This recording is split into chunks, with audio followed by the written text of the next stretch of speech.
Ministère Bethesda. Ministère Bethesda. Ministère Bethesda. Bien-aimé, en tant que croyant, vous devez retenir ceci. Si vous n'avez pas une vie de jeûne et de consécration, vous êtes un poids plume. Vous êtes comme un poids plume qui monte sur un ring pour aller affronter un poids lourd. Vous ne tiendrez pas et vos bagarres, peut-être vous ne le ressentirez pas physiquement, mais dans les résultats qui viennent dans votre vie, si vous êtes quelqu'un qui prie ou quelqu'un qui est attaqué, vos bagarres se solderont toujours par des échecs. Vous aurez toujours vous ne réussirez pas. Vous aurez le minimum que tout le monde a. C'est-à-dire vous allez respirer. Même celui qui vient de commettre un viol, il respire. Même celui qui vient de commettre un crime, il continue à avoir un travail. Donc le minimum, vous l'aurez. Le minimum, vous l'aurez. Mais les choses dont vous avez besoin, parce qu'on n'a pas tous les mêmes besoins. À toi, Dieu peut donner un mariage. À l'autre, là-bas, Dieu peut donner un travail, mais il lui manque un enfant. À toi, à qui on a donné un mariage, il te manque le travail. À toi qui as un enfant, tu n'as pas de mariage. Donc, Dieu met à toi qui a une situation, tu as une bonne situation au pays, mais quand tu vas de l'autre côté, tu n'as plus de papier. À toi qui as des papiers, tu es seul, tu n'as personne qui t'aime. Mais toi qui n'as pas de papier, quelqu'un t'aime. Donc, Dieu crée des besoins selon vraiment sa volonté dans la vie de chacun d'entre nous. Et c'est ce que tu cherches là, qui n'est pas dans ta vie, mais que tu vois dans la vie de l'autre. Dans sa vie aussi, il y a des choses que toi, tu vois que lui, il n'a pas. C'est comme ça que Dieu fait son équilibre. Et c'est ce que tu cherches que tu n'auras pas tant que tu ne sacrifies rien en toi. Bien-aimé, regardez la carte au trésor, regardez la Bible.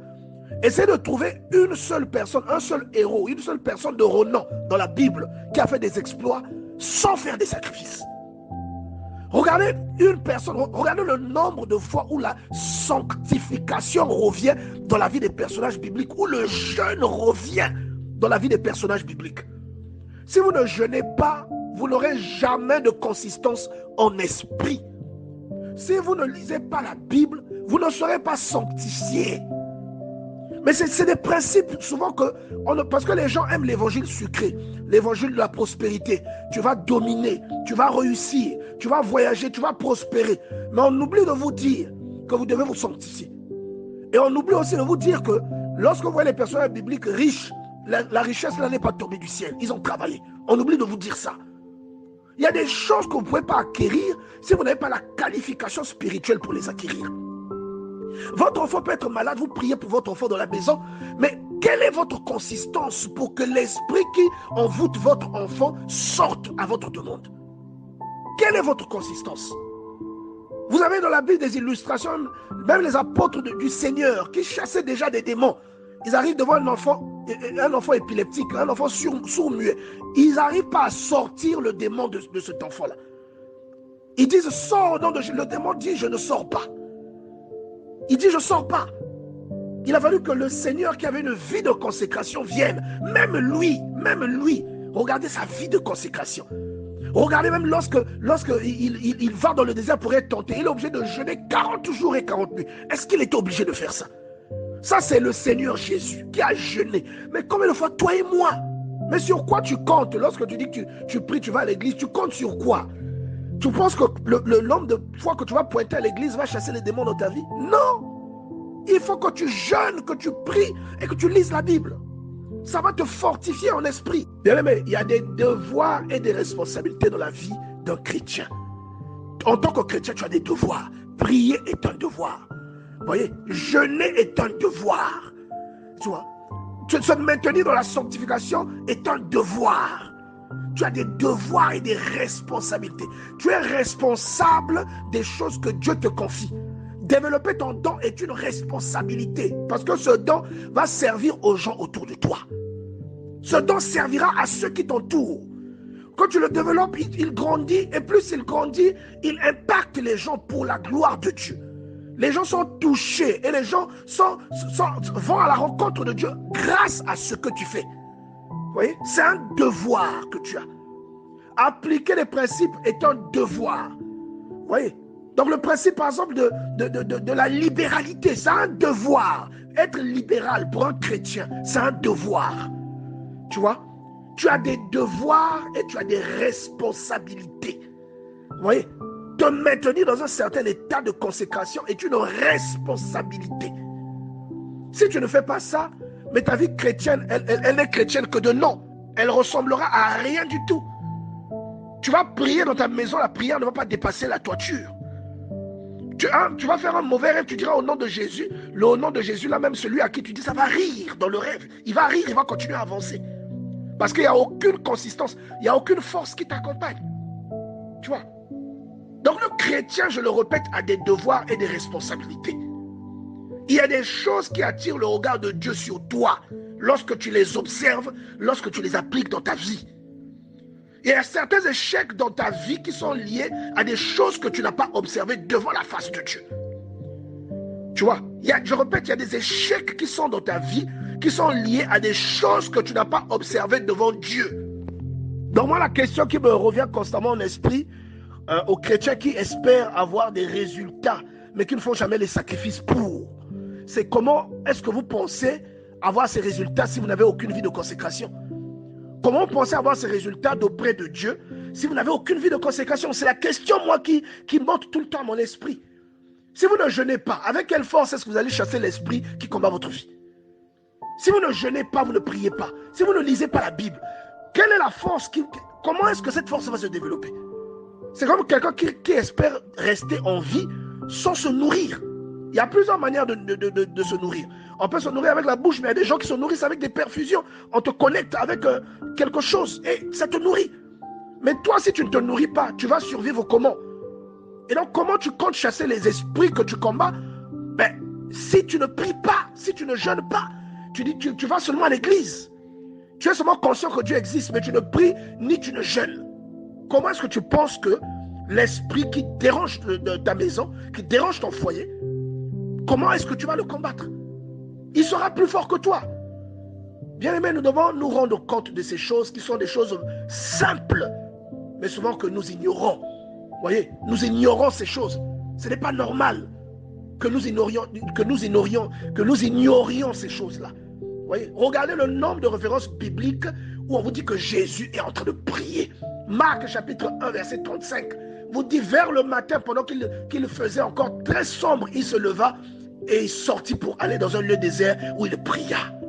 Luc chapitre 5 verset 15, sa renommée se répandait de plus en plus et les gens venaient en foule pour l'entendre. Vous croyez que les gens venaient pourquoi? Qu'est-ce qui les attirait?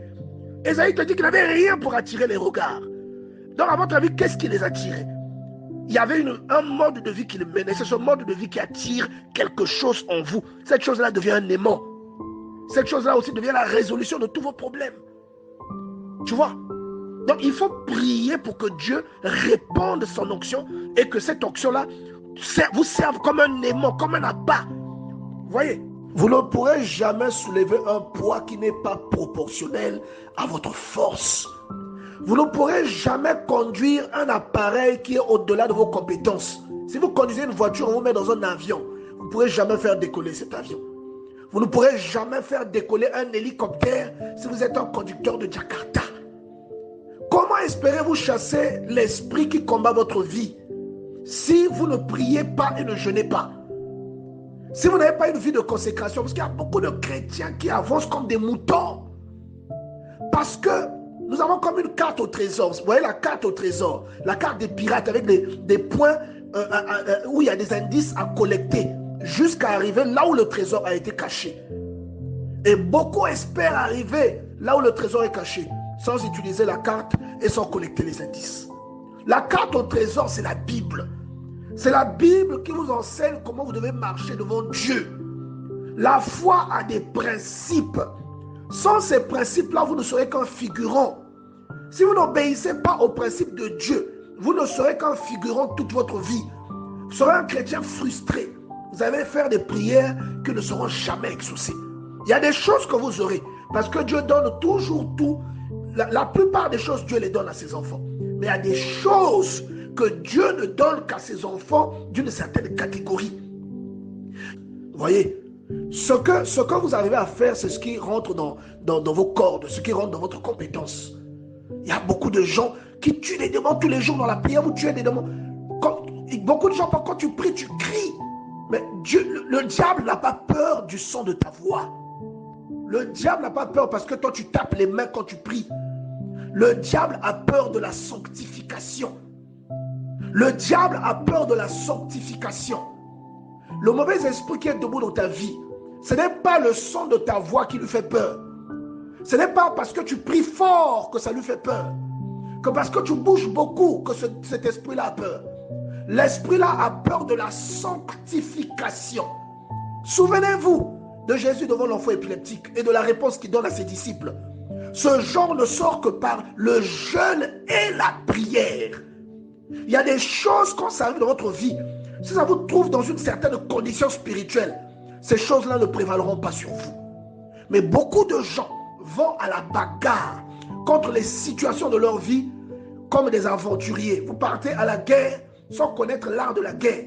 Vous tuez des démons tous les jours. Ces démons reviennent tous les jours. Simplement parce qu'il y a des principes que vous n'observez pas. Il y a des choses que Dieu a recommandées dans la Bible que beaucoup de gens n'appliquent pas. Il y a des principes. La sanctification est un principe. La sainteté est un principe. La prière et le jeûne, en un mot, la vie de consécration est un principe. Comment comptez-vous vous faire exaucer par Dieu si vous n'avez pas de vie de consécration? Comment comptez-vous vous faire exaucer par Dieu si vous ne lisez pas la Bible? La parole de Dieu dit, vous êtes sanctifiés par cette parole que je vous ai donnée. Et le Seigneur encore dit lui-même une deuxième fois, Seigneur Père, sanctifie-les par ta parole. Donc la parole de Dieu emmène la sanctification de votre vie. Et c'est grâce à la sanctification que l'exaucement vient. Comment est-ce que vous serez exaucé si vous n'êtes pas sanctifié? Et comment serez-vous sanctifié si vous ne lisez pas la Bible? Vous voyez, il y a un schéma facile. Je vous disais tout à l'heure, il y a des choses, il suffit d'appliquer des principes. Vous n'avez pas besoin de faire une veille de prière pour ça. Quand vous plantez par exemple un grain d'arachide, je vous ai dit tout à l'heure, vous n'avez pas besoin de prier pour qu'il germe. Vous n'avez pas besoin de prier. Vous appliquez un principe, le principe de l'ensemencement. Une fois que le grain est ensemencé, il sort tout seul. Vous n'avez pas besoin de prier, de crier, de taper des mains. C'est comme les résultats que vous cherchez. Il y a des résultats qui ne viennent que par rapport à l'observation de certains principes. Là, on parle de l'ensemencement, mais il y a un autre principe qui s'appelle la sanctification. Il y a un autre principe qui s'appelle le jeûne. Quand vous appliquez ce principe dans votre vie, vous allez remarquer même des choses que vous ne demandez pas qui viendront dans votre vie. Il y a des besoins parfois que vous n'avez pas identifiés, que Dieu a identifié à l'avance et qu'il prend le soin de combler en amont. La vie a été établie avec des principes. Vous voyez, si vous prenez quelque chose, comme on est dans un monde avec une pesanteur, vous prenez une bouteille, vous la lâchez, la bouteille va tomber. Si elle tombe sur du sable, elle ne se casse pas. Elle tombe sur un sol dur ou sur du ciment, elle se casse. C'est un principe. Nous devons observer les principes. Ne cherchez pas à obtenir des choses que vous n'êtes pas préparé à obtenir. Ne cherchez pas à obtenir des choses pour lesquelles vous n'avez pas suffisamment emmagasiné, pour lesquelles vous n'êtes pas qualifié. C'est-à-dire, vous cherchez à être exaucé alors que vous n'avez pas les conditions requises pour l'exaucement. Et alors que le Seigneur prévient en amont que vous n'êtes pas exaucé, sa main n'est pas courte, ni son oreille dure pour vous exaucer, pour vous entendre. Mais vous n'êtes pas exaucé à cause de vos péchés. C'est ce que le Seigneur dit. Qu'est-ce que vous devez faire? Vous devez rechercher la sanctification. Celui qui vit une vie de sanctification, il vit l'extraordinaire tous les jours. Et regardez le nombre de références à la prière qu'il y a sur le nom de Jésus. Regardez dans la Bible le nombre de fois où on vous dit que Jésus est en train de prier. Il y a des fois où on vous dit qu'il priait toute la nuit. Il y a des fois où on vous dit qu'avant que le soleil se lève, lui, il s'est déjà éloigné, il priait. Mais combien de fois toi et moi, là on parle de Jésus, mais combien de fois toi et moi, dans tes victoires là, tu comptes les obtenir comment? Bien-aimé, tu comptes gagner tes combats comment? Si tu ne pries pas, vous voyez? Il chasse le démon, il dit que ce type ne sort que par le jeûne et la prière. Vous voyez? On lui propose à manger dans Jean chapitre 4, il dit, j'ai déjà mangé une nourriture que vous ne connaissez pas. Donc il jeûnait et il priait. Là on te parle de Jésus. Il jeûnait et il priait. Combien de fois toi, donc tu crois que la force spirituelle avec laquelle il commandait, elle était entretenue comment? Cette force-là, tu crois qu'elle était entretenue comment? La force s'entretient avec la prière et le jeûne. Si tu ne pries et ne jeûnes pas, tout ce que tu fais ne sert à rien. Tu es comme un sportif qui ne s'exerce pas. Tes muscles vont s'atrophier. Bien-aimé, tu as aussi des muscles en esprit qui ont besoin de s'exercer. Tu comprends? Il y a des choses, il y a des formules, il y a des principes que tu dois mettre en place pour pouvoir obtenir ce que tu veux en esprit. Il y a même des choses que tu ne veux pas à haute voix, mais qui sont peut-être des besoins identifiés par Dieu, qui vont se manifester sans que tu ne les demandes, parce que tu mènes une vie de sanctification. Alors c'est pour ça, on a beaucoup de chrétiens dans l'église, il y a des gens qui disent que Dieu ne les aime pas, il aime que certaines personnes. Mais les sacrifices que cette personne-là fait, est-ce que toi tu les connais? Est-ce que tu as le même genre de vie que cette personne-là? Est-ce que quand cette personne, bien aimé, c'est dur de se réveiller la nuit pour prier, c'est dur.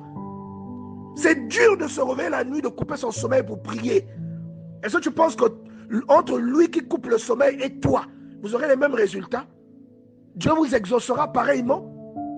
La réaction, la promptitude de la réaction sera la même. Vous pensez, bien aimé dans le Seigneur, que vous aurez les mêmes résultats? Vous ne faites pas les mêmes choses. Pourquoi est-ce que ce qu'il disait était si particulier, à votre avis? Pourquoi?